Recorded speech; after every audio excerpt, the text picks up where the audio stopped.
Hey guys, this is Eric Weingartner with Weingartner Racing with another video.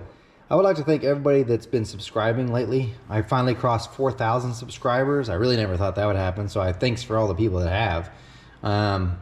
Wish I could say it's making me a lot of money, but I don't know yet. I'm gonna wait for a deposit and we'll see what happens, but I really do appreciate your views. So thank you for that. Real quickly, let me answer this one guy's question statement. He asked in a comment, and if you've watched him in other previous videos, I had the differences between a circle track and a drag race head. And he asked, can you shift a circle track car? And the answer is yes, but not the way you think. It's, for those that don't know, because if you've only ever been involved in drag racing, you wouldn't understand this. But in circle track cars, some or most of them, they have two levers to shift because they're using the standard transmission. Usually they're a 3-speed transmission standard. Some use others. But anyway, what you have is you have two levers, so it's almost like you would think it would be like drag racing where you just pull a knob and it shifts. But no, you have one lever, and if you press it forward, it's in reverse, middle position is neutral, and then it's first. The other one is all the way forward second, middle is neutral, and bottom's third. So to shift them, like if you were trying to shift like you normally would, like a regular car, let's say you were in first, you'd put it in here. Well, to shift it in the second, you'd have to put the one lever into neutral and push the other one from neutral into second. So to do that, you can't shift quickly, especially in the cars, what I'm trying to say. So typically, they'll leave it in third, which is the final drive, and use the gear out back to regulate their RPM through the band. However, some, at least we used to do this when we were back in the day because we were poor and really couldn't afford gears. What you would do is you get a different rear end gear and you run it in second. So that's where you'd race from. But really that's inefficient because it takes more drivetrain losses and whatnot. But anyway, that's not what this video is about, but I wanted to go over that, and it would take way too long to put in a comment. So anyway, that's with that. To this. Today's video is about, so Wednesdays I do product reviews or information. This is a product review about an intake manifold, and you are going to learn hopefully a little bit of tech on this. This is an intake manifold I just finished porting. And I want to talk about some of the stuff that's been done to it and what it is. This is a GM intake, obviously, and it's an 053, and it's made of like a spider deal, and this is going to set of 14-degree pro-action heads. Now, this is vastly different than most intakes you would ever see, and we'll talk about why it's done this way.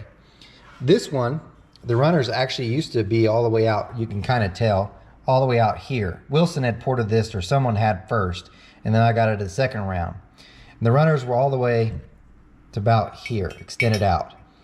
And here's your first bit of information. In general, longer runners favor lower RPM, shorter runners favor higher RPM. And that's the reason why these are shorter. This is going on a very high RPM deal, where it's probably going to turn about 9 grand. So because of that, I did some math, figured out what the length of the runner should be, and I already knew what the length of the head would be. So it's not just the runner manifold for the length of the manifold. You're also looking at total length. So you're looking at the head. In this case, it's got a spacer plate, and then also onto this. And those should make a certain length. And the reason why you have them a certain length is because you're trying to capture the wave energy, because there's tuned wavelengths. And this, if I was at a lower RPM, this would be horrible. At a lower RPM, the longer runners generally have a better, capture the wave energy better than at higher RPM. So because of that, we shorten the runners for a higher RPM deal. So, and in all fairness, I almost never shorten runners, because most of the time the runners are actually too short for what the RPM that they're intending to run in. It's not too often where I get someone that's running a cast manifold and is wanting to turn 9,000 RPM and make power there. People may turn 9,000 RPM, but they aren't making power there. This one also had a bunch of rules that it has to follow, which makes the manifold itself a bit different because of that. One, I can't weld on the outside. Now, granted, some cases where you really can get, you could port, you could weld, grind it down, and make it look almost like you never touched a thing. This one, I strictly want to make sure he follows the rules and there's no catches either way. So I didn't want to break through. So you need to know that. It had to be a 4150 pad, and this is the reason why it's all cut out too, so it gets more plenum volume.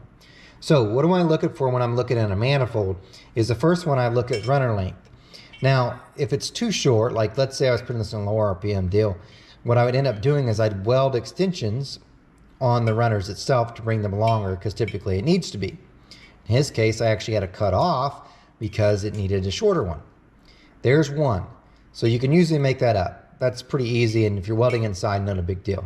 The second one I look at, this is me, is I'm looking at line of sight. To me, this is super important. That means if the carburetor, what would I see if I was looking down? Because some manifolds themselves will have horrible line of sights. Even though they look like great design, you can't even hardly see where the head opening would be. And that's not a good thing. Because if you can't see it, it's much harder for air to turn. To just think about it that way. That's my second thing. So we have runner length, line of sight. The next one's cross-sectional area in the port itself. So usually there's one we have at the runner opening, and this is where we can get our taper. So having the certain area here and then a certain area down there, she'll tell me the taper. And you need a certain taper depending on the RPM and of course engine size too, but really RPM for the engine. So that's also important. So that's the next thing. So you have runner length, line of sight, and then taper. And then the last thing I try to do is make sure that it gets to see the carburetor butterflies themselves best, because sometimes you can have them over here. Now, well, there's one more thing also, and I need to talk about this, and that's orientation to the port. And this is going to be hard for me to explain, so I'm using this to show you. Let's pretend this is one continuous port, and I know this has just happened to the paper I have. So let's say this is the head, and this is the manifold. So let me separate them for you so you can see what I mean. Ideally, we'd have them together like so, and you'd have a traditional, a nice, where the taper is getting larger, and this would be this spot, okay? So that would be our typical one. And this would be, you know, pretty good ideal. So it gradually, as the head's opening, it's hitting the same spot. Now the heads obviously aren't this way. I'm just using this for an example. But you can kind of see what's going on there and like how it should be. It's almost like an extension of the head, and that's the way it should be. By the way, most heads are never this way, where they slope up like this. I'm just using this for example. But occasionally what can happen is, even though watch this, I'm gonna set that on the camera and I'll show you. I'm cutting.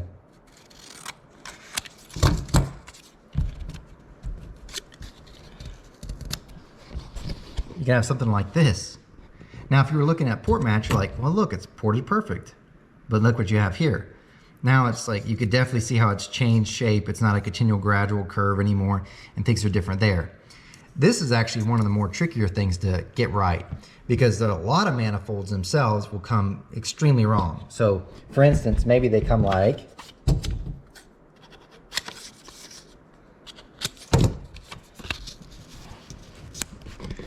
this, and you see how I cut out this area? Pretend this is filled in with material. And so the opening's only this size, but the head's this size. So then you get ported out. But the problem is, even if you port it out, you're still not gonna get that. So there's gonna be an issue. The other one is this. Oftentimes I see where the port's higher than what it should be. In other words, I'm putting this piece back, hopefully. There we go. Ah, it moved on me. Sorry. Okay, rubber mat, not the best. Okay, well anyway, you get the idea, hopefully. No, you don't. Okay. Like this, where the whole thing is it's shifted up. Sometimes they're actually like this. So you put the manifold on, you're like, oh crap, what do I do? Because the manifold's up here, the lower part of the port's down here. So what are you gonna do? You know what I mean? Well, what you can do is you can mill the manifold back down on this face, and it will actually drop it down. And I'll do a later video on this too, because I've actually recorded something, I just haven't ever used it. And it comes back flush. But anyway, so what I'm trying to get at is, besides other things, it's the port engagement to the head. I want it to be a gradual extension, not coming out going like this, or coming out in extreme large angles. Because there are some heads where this is being the head. The manifold literally like that.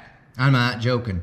One of the good examples, like the Super Victor 2 for the big block, that runner enters like this. No, I'm not joking, a steep entry. So yeah, it connects here, but then it's coming off this way. Really funky deal. So that really you can't change as far as the manifold is. You'd have to weld all this back to bring it down like it should be. So that's another thing. that can play a huge part in stuff. So there's things you can do to get around it. It's just more difficult. So, but it's something that you need to pay attention if you're looking for manifolds. So runner length, line of sight, the taper, in other words, the area here versus the area here, and also the port engagement here. Those things together will get you a good manifold. That's the most key parts. However, because I'm pointing this out, every single manifold I've ever worked on, and unless it's a sheet metal one, is all about compromises. Because I'm about to have some people I just know it who's going to comment about how thin this looks. My dividers, why you razor thin them? They're actually not thin. The way I polish them, it makes them look that way, that they're only like a knife edge. They are not. However, they're still pretty thin. That I'm not going to lie about. You might say, why did you make them so thin? I thought thicker ones are better. I'll say this is an important tuning tip for you. The big old fat ones, if I put it on a flow bench, flow more. The smaller ones like this make more power because, if you remember what I just said, line of sight comes into play and area. It's more important to have area here than flow on a flow bench. So the fatter ones always flow more, but they take up more area. The engine can't make the RPM it needs to, and hence can't make power. Now this is not always the case. I'm speaking in generalities. So in this case, it was definitely a compromise because I had to, I had to make this smaller, this wall smaller on both sides so that I can get area here. I needed area here. And the only way I could do it is to take it off here. I'm like, why didn't you take it off here? Remember when I said that you couldn't port through, because if I do any welding repair, illegal. So I know how much material is left in here. I need to take more this way, but I can't. Because in an ideal world, what I would have done was not even touch porting this side. I would have ported this side and started moving this whole wall out. But that would have required welding here. Illegal. So the reason why this looks small is because it's a compromise. I needed area. I still don't have enough. Now you could go up, but again, this area right here gets pretty thin. Weld, illegal. A lot of my manifolds, you'll notice too, usually have welds in this area right through here from me doing just that. So every manifold is a compromise that you have to get something on. That's one of the cases. So these look bad, but I needed the area. Can't go up, can't go that way. And this one, even on this runner, on the small block Chevy, Mopar is the same way. Several others actually. If you go this way too far, it's almost ridiculous because you're more of an angle than the air can grab. So pushing the whole port this way on this runner doesn't really help things because all you're doing is causing the runner to be at a more extreme angle to the head. If anything, you'd want to come this way. So in other words, I'd like to push this out this way, push this runner out this way, push this wall out this way, and the whole thing gets straighter. I can't do it and break the rules. So I guess what I'm trying to say about this is I've given you everything that's important to me as far as a manifold design. But what I'm trying to tell you is oftentimes you can't have it because one thing affects the other and you're just left with something that's in between. The only ways around it is whenever you say, hey, there are no rules except for maybe you got to run a cast manifold. I don't care if you weld on it because some classes are that way. In that case, we'd fill up this whole part here with weld, remove a whole bunch of things over. And the other option is a sheet metal one. But again, not legal for what he's doing. So if you're into manifold porting, get used to compromises because that's typically what happens. Anyway, this is a good intake. Hopefully it makes plenty of power and should run really well. Thanks again for you guys watching. Appreciate it. You guys take care and have a good evening.